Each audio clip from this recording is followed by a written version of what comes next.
In this video, I'm going to tell you a story about how a client from Australia fooled me and made me work for 60 hours for free.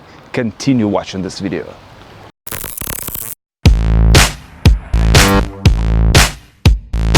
Say hello to my camera. This is the video channel about the freelancers.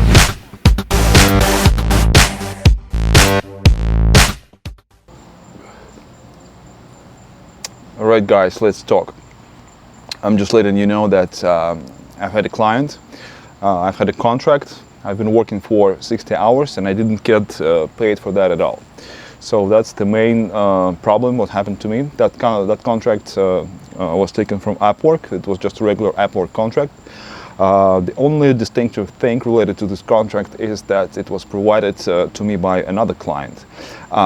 I've been working already with another client. His name is Jesse. He's also from Australia. And I've been working already for at least 6 months with this client. He's a great guy, very honest, very trustworthy. It's a great pleasure for me to work with him. And actually he provided another contract, another business opportunity, and together we decided to take a part in that project. I've started working on that contract immediately, and at the first phone call they described, because there was another team, there was a team lead, like a product owner, no matter how you call it.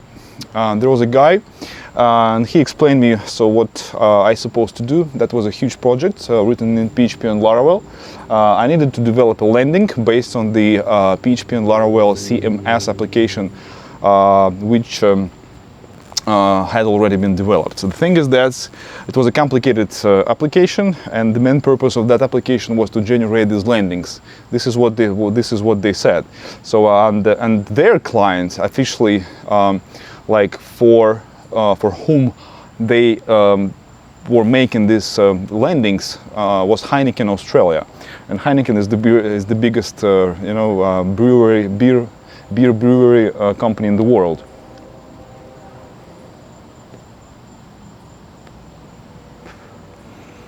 The first question, we had a phone call. The first question that I asked them was whether we have any HTML and CSS layouts, and they told me that we don't need them because all pages and all assets are generated there in the application on the fly.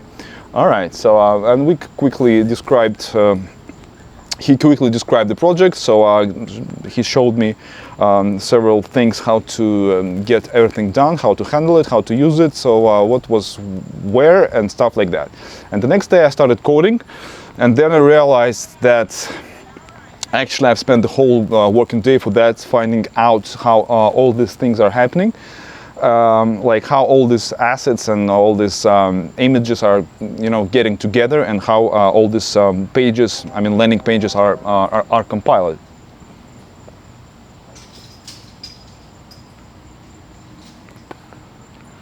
And I spent the whole working day for that, and then I discovered that the thing that he said, it wasn't true. Only one form is generated. The rest of the website, it's just it's made that regular way how you make everything with your own hands, coding, making CSS, HTML and stuff like that. So the layout was made automatically only for the main payment form. The rest was generated the regular way. This is the first mistake that they did.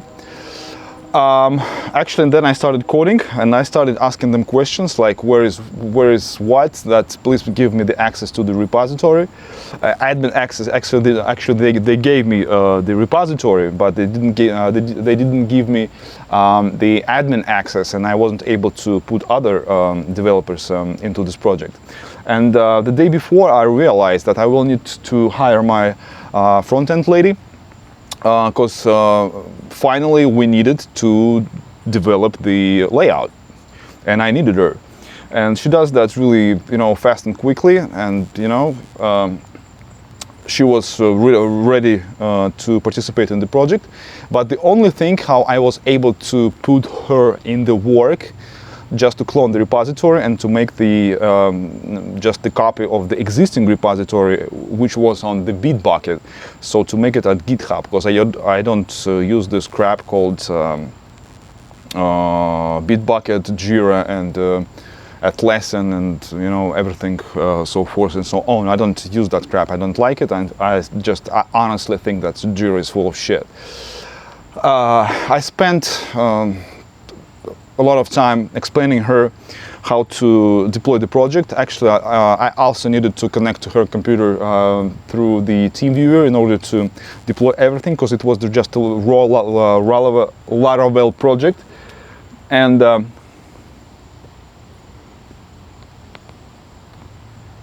it didn't have a separate front-end application as I do regularly on a regular basis. So usually I just separate them. So I have one front-end application, and then I have back-end application, and they are connected through an API. It wasn't this way, so all assets were together.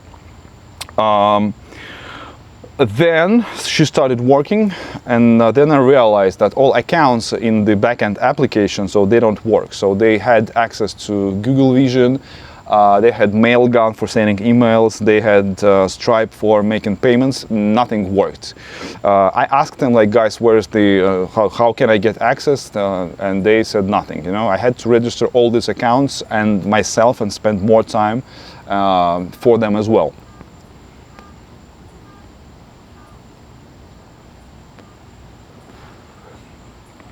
Actually, the code was pretty complicated, so I also needed to spend, you know, quite a while in order to just to understand what's going on in the existing code. It was just a huge work, and the quantity of questions that I had was just absolutely, you know, like, it was endless. And they did, you know, they played a very interesting game. So none of my questions. None of my questions actually was answered. Was asked. Beg your pardon. So I didn't get you know, answers for my questions, and I had to figure out everything myself. So and I spent even more time for that. As the result, deadline failed. So and I wasn't able to deliver the project to the time.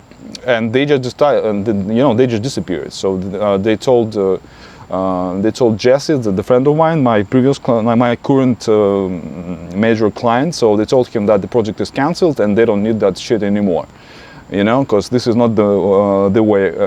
This is not the way they expected the project to be developed.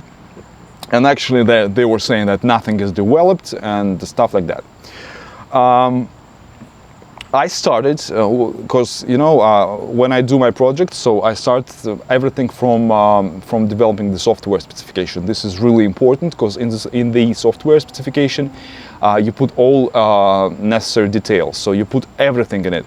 Like if you take, for example, building house as the example, so you put information in there, how many windows are there, how many doors, and so what would be the color of the building.